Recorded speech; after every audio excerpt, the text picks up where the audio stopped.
जय श्री राधे। जब हम उस कर्म के फल को स्वयं ग्रहण न करें और उसे ईश्वर को समर्पित कर दें, सुकृत का अर्थ है पुण्य कर्म, अच्छे कर्म, और दुष्कृत का अर्थ है पाप कर्म, बुरे कर्म। भौतिक स्तर पर हम पुण्यात्मा या पापी हो सकते हैं। इस संसार में हम या तो पुण्य कर्म करते हैं या फिर पाप कर्म या फिर कुछ अच्छे और बुरे मिले जुले कर्म करते हैं। भगवान श्री कृष्ण हमें एक बात की सलाह देते हैं कि हम जो भी कर्म करें वे ईश्वर के प्रति भक्ति और ज्ञान से करें।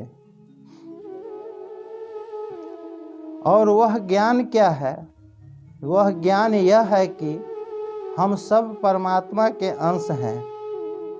या तो हम यह शरीर नहीं है। यदि मैं समझूं कि मैं भारतीय हूँ या अमेरिकी हूँ या यह हूँ वह हूँ, तो इसका अर्थ होगा कि मैं अभी भौतिक स्तर पर ही हूँ। हमें अपने आप को अमेरिकी और भारतीय न समझकर केवल शुद्ध आत्मा समझना चाहिए। मैं उस परम चेतना के अधीनस्थ चेतना हूँ। दूसरे शब्द में हम सब ईश्वर के सेवक हैं। ईश्वर सर्वोच्च चेतना है और हम उनके सेवक हैं। अतः हमें यह समझना चाहिए कि अधीनस्थ का अर्थ है सेवक। जहाँ तक हमारा श्री भगवान से संबंध है, साधारणतया हम उनका कार्य सेवक समझकर नहीं करते। कोई भी सेवक बनना नहीं चाहता, सभी स्वामी बनना चाहते हैं, क्योंकि सेवक बनना कोई शान की बात नहीं लगती। पर भगवान का सेवक बनना बिल्कुल भिन्न है। कभी कभी भगवान का सेवन भगवान का स्वामी बन जाता है। जीव की वास्तविक स्थिति भगवान के सेवक की ही है। परंतु श्रीमद् भागवत गीता में हम देखते हैं कि सबके स्वामी श्री कृष्ण अर्जुन के सेवक बन जाते हैं। अर्जुन रथ पर बैठा है और श्री कृष्ण रथ चला रहे हैं। अर्जुन रथ का स्वामी नहीं है, किंतु हमें अलौकिक संबंधों की तुलना भौतिक तथा सांसारिक संबंधों से नहीं करनी चाहिए। यद्यपि वे सारे संबंध जिसे हम इस संसार में अनुभव करते हैं उस दिव्य जगत, आध्यात्मिक जगत में भी विद्यमान है, पर वहाँ के संबंध इस संसार के संबंधों की भांति भौतिकता से दूषित नहीं है। इसलिए वे संबंध पवित्र और अलौकिक है। वे हैं ही दूसरे प्रकार के।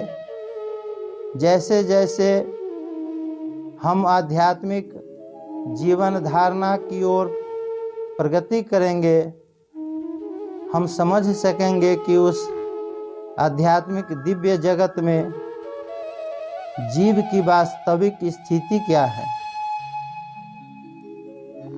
यहाँ भगवान हमें बुद्धि योग का निर्देश करते हैं। बुद्धि योग का अर्थ यह है कि हमें इस बात की पूर्ण जानकारी हो कि हम यह शरीर नहीं हैं। इसे साफ भूल जाना चाहिए कि यह शरीर मेरा है, और यदि इस बात को ठीक से समझकर हम कर्म करें तो वस्तुतः हम शरीर न रहकर केवल आत्मा रह जाते हैं। यह एक सत्य है। चेतना के स्तर पर कर्म करने से हम अपने अच्छे और बुरे सभी कर्मों के फलों के प्रभाव से मुक्त हो सकते हैं।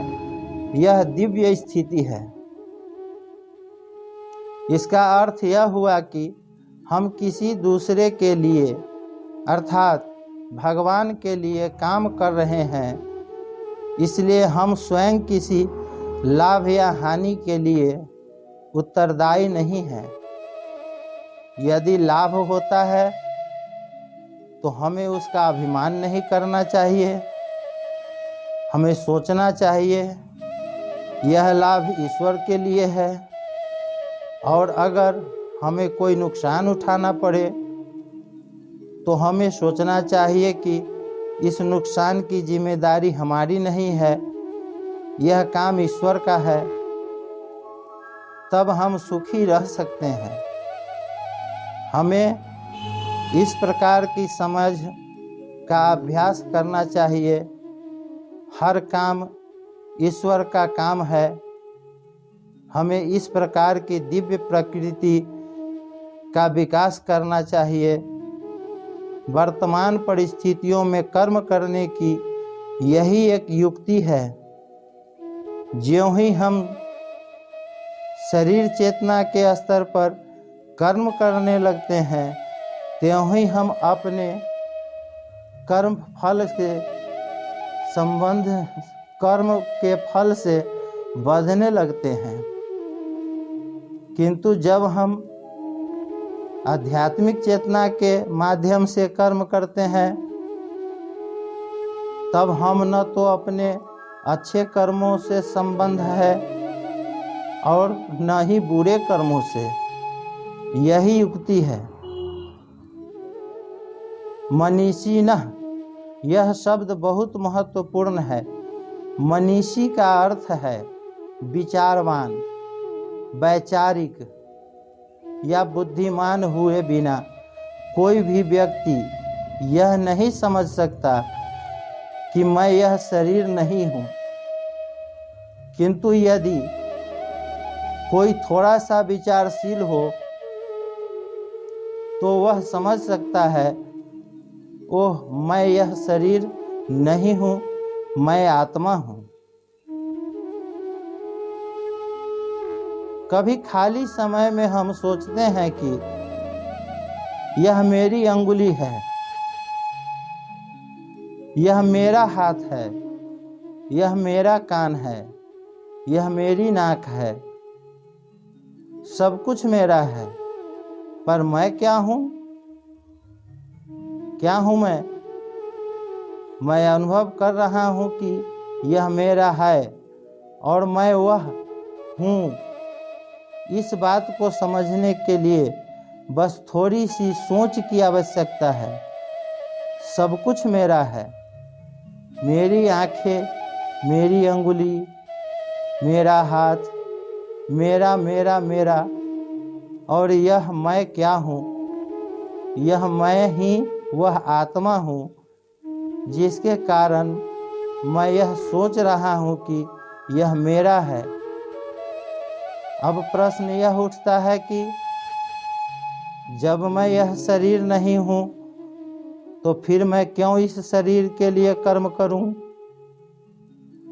मुझे अपने लिए कार्य करना चाहिए, लेकिन मैं अपने आप के लिए कार्य कैसे कर सकता हूँ? मेरी स्थिति क्या है? मैं चेतना हूँ, पर किस प्रकार की चेतना हूँ? अधीनस्थ चेतना? मैं परमात्मा का एक अंश हूँ। तब मेरे कर्म क्या होंगे? इसके उत्तर में कहा जा सकता है कि हमारे सभी कर्मों के मार्गदर्शक परमात्मा है।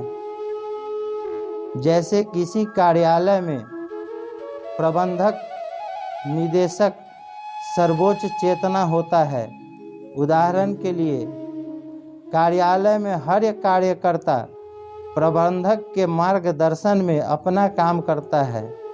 इसीलिए कार्यालय की जिम्मेदारियों से उसे कोई मतलब नहीं होता। उसे तो सिर्फ अपना निश्चित काम करना होता है, चाहे वह काम अच्छा हो या बुरा। सेना विभाग में भी सेनापति की आज्ञा सर्वोपरि होती है। सिपाही को तो उसकी आज्ञा का बस पालन करना होता है। वह यह नहीं सोचता कि वह आज्ञा अच्छी है या बुरी, उससे कोई फर्क नहीं पड़ता। उसे तो बस कर्म करना है। ऐसा करने पर ही वह एक सच्चा सिपाही माना जाएगा। यदि वह इस प्रकार काम करता है तो इसका पुरस्कार उसे मिलता है। उसे पद और सम्मान मिलता है, पर वह उसकी भी परवाह नहीं करता। सेनापति उससे कहता है कि जाओ और उस शत्रु को मार दो। वह ऐसा करता है और उसका पुरस्कार भी उसे मिलता है। क्या आप सोचते हैं कि सिपाही को यह पुरस्कार किसी व्यक्ति की जान लेने के लिए मिला? नहीं, पुरस्कार उसे अपने कर्तव्य पालन के लिए दिया गया। ठीक इसी प्रकार श्रीमद् भागवत गीता में भगवान श्री कृष्ण अर्जुन को निर्देश दे रहे हैं। श्री कृष्ण सर्वोपरि आत्मा परमात्मा है। मैं आत्मा हूँ, उस परमात्मा का एक अंश। इसलिए मेरा कर्तव्य है कि मैं वैसा ही करूं जैसा कि मुझे परमात्मा से आदेश मिलता है। उदाहरण के लिए मैं यह सोचता हूं कि मेरा हाथ मेरे शरीर का एक भाग है। वह अपने ढंग से कार्य कर रहा है जैसे मैं चाहूं। मेरे हाथों को, पैरों को और आँखों को काम करना चाहिए। इस प्रकार मैं अपने अंगों को आदेश देता हूँ और वे उसका पालन करते हैं। अतः जिस प्रकार हमारे अंग हमारे शरीर के भाग हैं, उसी प्रकार हम भी उस परमात्मा के अंश या भाग हैं। जब हम उस परमात्मा की इच्छा के अनुसार कार्य करने के लिए अपने आप को प्रशिक्षित करेंगे, तब हम सब अच्छे और बुरे कर्मों से ऊपर उठ जाएंगे। यही सही तरीका है। अब इस विधि के पालन का नतीजा क्या होगा? नतीजा यह होगा कि हम जन्म और मृत्यु के बंधन से मुक्त हो जाएंगे। न और जन्म न और मृत्यु। आधुनिक वैज्ञानिक तथा दार्शनिक जन्म मृत्यु, जरा और व्याधि, इन चार चीज़ों के बारे में कुछ नहीं सोचते हैं। वे इनको अलग रख देते हैं। सोचते हैं हमें वर्तमान को भोगना चाहिए और आनंद उठाना चाहिए। परंतु मानव जीवन का उद्देश्य है जरा के बंधन से मुक्ति पाने का उपाय ढूंढना। यदि किसी सभ्यता ने इन चारों समस्याओं से मुक्त होने का हल नहीं ढूंढा तो वह मानव सभ्यता नहीं है। मानव सभ्यता का उद्देश्य है इन चारों समस्याओं के पूर्ण समाधान का मार्ग ढूंढना। श्रीमद् भागवत गीता में भगवान श्री कृष्ण कहते हैं कर्मजं बुद्धि युक्त। कर्मजं का अर्थ है जहाँ क्रिया होगी वहाँ उसकी प्रतिक्रिया भी होगी। यदि कोई बुरा कर्म करेगा तो उसकी बुरी प्रतिक्रिया भी होगी, किंतु प्रतिक्रिया चाहे अच्छी हो या बुरी, आध्यात्मिक दृष्टिकोण से देखा जाए तो वह दुखी ही है, दुख ही है। मान लीजिए कि अपने पूर्व जन्मों के अच्छे कर्मों के कारण मुझे अच्छा जीवन, सुंदर शरीर और उच्च शिक्षा मिली है। मेरे पास ये अच्छी चीज़ें भले ही हो, पर इसका अर्थ यह तो नहीं हुआ कि मैं भौतिक दुखों से मुक्त हो गया। जन्म, मृत्यु, जाड़ा और व्याधि, चाहे मैं धनवान हूँ, सुंदर हूँ, सुशिक्षित हूँ, बड़े परिवार में जन्मा हूँ, चाहे कुछ भी क्यों न हो, फिर भी मैं मृत्यु, जरा और व्याधि से बच नहीं सकता। इसलिए हमें शुभ और अशुभ किसी भी प्रकार के कर्मों को कोई महत्व नहीं देना चाहिए। हमें केवल आध्यात्मिक कर्मों से ही संबंध रखना चाहिए। केवल वही हमें जन्म, मृत्यु, जाड़ा और व्याधि से बचा सकते हैं। यही हमारे जीवन का उद्देश्य होना चाहिए। हमें अच्छी या बुरी किसी भी प्रकार की वस्तुओं की लालसा नहीं करनी चाहिए। उदाहरण के लिए मान लीजिए कि कोई व्यक्ति किसी बीमारी से कष्ट पा रहा है, वह बिस्तर पर लेटा है और खाना पीना, शौच कर्म आदि कठिनाई पूर्वक कर रहा है और साथ में कड़वी दवाइयाँ खा रहा है। कमरे में अप्रिय गंध न फैले इसलिए नर्स को उसे साफ रखना पड़ता है। जब वह इस स्थिति में लेटा हुआ है तभी उसके कुछ मित्र उससे मिलने आते हैं और उसके स्वास्थ्य के बारे में पूछते हैं। वह कहता है, हाँ मैं ठीक हूँ। अब यह ठीक क्या है? बिस्तर पर असुविधापूर्वक सोना, कड़वी दवाई खाना और हिलने डुलने में भी कठिनाई महसूस करना, और इन सब सुविधाओं के बावजूद भी वह कहता है मैं ठीक हूँ। इसी प्रकार हमारे जीवन की भौतिक स्थिति में हम भी यदि यही सोचते हैं कि मैं सुखी हूँ तो यह हमारी मूर्खता है। इस भौतिक जीवन में कोई सुख नहीं है। यहाँ पर सुख प्राप्त करना असंभव है। इस स्थिति में हम जानते ही नहीं कि सुख क्या है, इसलिए विशेष रूप से मनीषिणः अर्थात विचारवान शब्द का प्रयोग किया गया है। हम कुछ बाहरी और बनावटी साधनों से सुख प्राप्त करना चाहते हैं, पर ऐसा सुख कब तक रहेगा? यह सुख अधिक समय तक नहीं टिकेगा। हम वापस दुख की स्थिति में आ जाएंगे। मान लीजिए कि नशे से हम सुख का अनुभव करते हैं तो वह हमारा असली सुख नहीं है।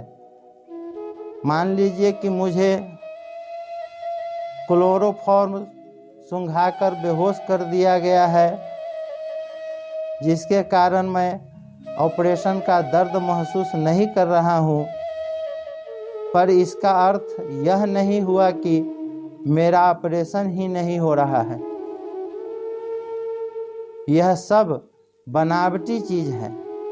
वास्तविक सुख और वास्तविक जीवन भी विद्यमान है।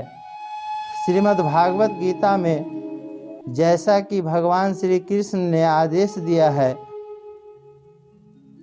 विचारवान व्यक्ति अपने कर्मों के फल का त्याग कर देते हैं, क्योंकि वे आत्मज्ञान के स्तर पर आसीन होते हैं। इसका नतीजा यह होता है कि जन्म मृत्यु जरा और व्याधि के बंधन का अंत हो जाता है। इस अंत को हम परमानंद के भंडार रसराज श्री कृष्ण के साथ जुड़ने से पा सकते हैं। वास्तव में वही पर सच्ची खुशी है जो हमारा लक्ष्य है। जय श्री राधे।